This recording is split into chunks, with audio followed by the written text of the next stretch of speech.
All right, guys, thanks for coming. Really special to be back in camp. This time of year is always exciting for our staff and for our players. You know, sat up here a year ago and talked about what an exciting opportunity it was with Coach Saban bringing us here and what we had in front of us and the challenges that we had with a first year together as a staff and a first year quarterback. I think sitting up here in a second year, what you really start to understand and appreciate even more is Coach Saban and really how the process works here. And to see going into a second off season, through the recruiting, through spring ball, and now fall camp, how unique it is and how special it is and what a great place it is to be. And also to have our whole offensive staff back for a second year. They really did a great job, helped me a lot in transition coming here. We did a lot of things similar to what had been done and some different things, but they were a very integral part in that, and we look forward to new challenges this year. It is a different year, obviously, with our personnel. What we do and we've always done is we'll always find the best way to feature our players and really build our system around our players as opposed to take our system and make our players do that system. I think last year really showed that a lot in the challenges with coming in, bringing in a new system, changing some terminology, keeping some, and then the players involved. Once Blake won the starting job, really Blake made us better. And we changed what we had done for Blake and really went to a different approach, one that's probably been documented as far as no huddle and playing faster and more plays and yards and points and all those things. But a reminder, as I said before too, that was Coach Saban. You know, that was Coach Saban coming in and really shows how he is always trying to improve the program, always trying to change no matter what it is if it makes the program better. Went to an offense that really was not something that had been done here before because that was his idea. You know, obviously the success as opposed to sitting around and not joining what other people are doing, we did that. And our players did a great job in that. Now, we lost a lot of experience, and really 9 starters we lost, including our third receiver in Christian, but really savvy players. You know, there are a bunch of players in the NFL, really good players, but they were savvy with a lot of snaps behind them, and we were able to make a lot of adjustments in game with our players, especially our skilled guys on offense. So, you know, at the end of the day, that chapter's been written. It was exciting, but it's time to move forward. And we got a lot of new challenges in front of us. We returned 2 starters in Ryan Kelly and Cam Robinson, who are very good players and need to lead us up front. So obviously there's a lot of competition at other spots, and the quarterback spot, I'm sure there'll be questions about that, but really it comes to this. All the guys are getting an opportunity. They're working extremely hard. We're not going to get into individuals or what this guy's doing, what this guy is, and we've only been through 3 practices, but it is a wide open competition, and just like last year, the best guy will win it whenever he wins it. You know, we don't have a timetable when that's going to be. They'll decide that, we won't. Start with Chris Walsh right here in the black. Lane, I was at Ole Miss's Media Day the other day, and I asked your brother if he said anything to you about last year's game, and he said he didn't have to. What's that like to face your brother and to coach against him? Yeah, that was not a fun day, but I did see him at the beach in July, and he did say something about it. So, but they did a great job, and Hugh Freeze has done a great job with them, and then especially on defense. You know, they play extremely hard on defense. They run to the ball. Led the country in scoring last year. We've obviously watched them a lot in the offseason because we need to do a better job against them. Really haven't done a very good job in 3 years against them, even though winning the first 2 games. So, we'll have our work cut out for us. They return a bunch of players, and they're really good up front. How do you envision using a player like O.J. Howard, and what does he bring to the table with his skill set? Yeah, questions about O.J. Howard and using him. Again, we're going to find our players and get them the ball the best way we can. And it's not, I've said before, it's not Little League where everybody gets the same amount of touches. You know, we got to do what's best to win. And so you saw that last year with Amari, everything being so lopsided. And, you know, but it came down to, okay, if he's your best player, give him the ball. You know, it's a basketball mentality. You know, if LeBron's got 30 at half, you're not going to stop passing to him. So I think Amari had 47 catches in the first quarter of games alone. So now he's gone. And so where are those catches going to go? And I would think OJ would be a lot of that. He's a very special player, and he works extremely hard like Amari did. Amari's one of the hardest workers on the field I've ever been around, probably Amari and Reggie. And OJ and Derek now are kind of those next two guys where you see them out there working every day. So hopefully OJ has a really big year. Coach, just to follow up a little bit on what you said about adapting to Blake's skill set last year. This year, do you take some of those things out, put other things in for the guys that you have, whoever it turns out to be? Yeah, that's a little bit difficult because we don't know who it is yet.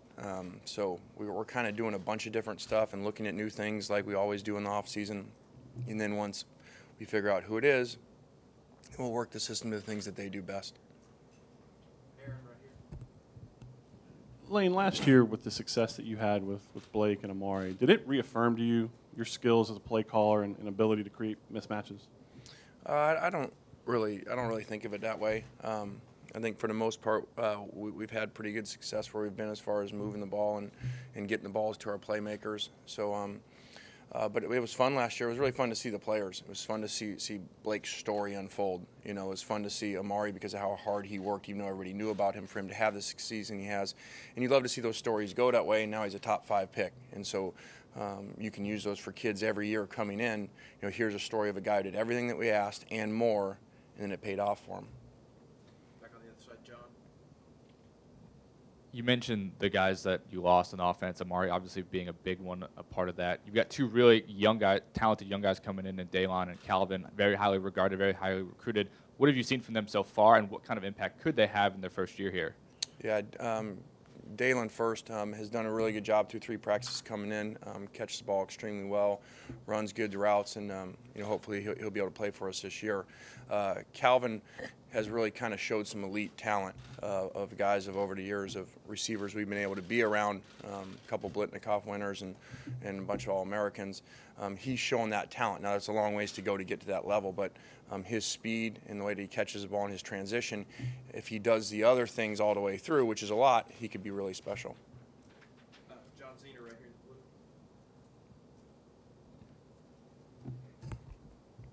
blue.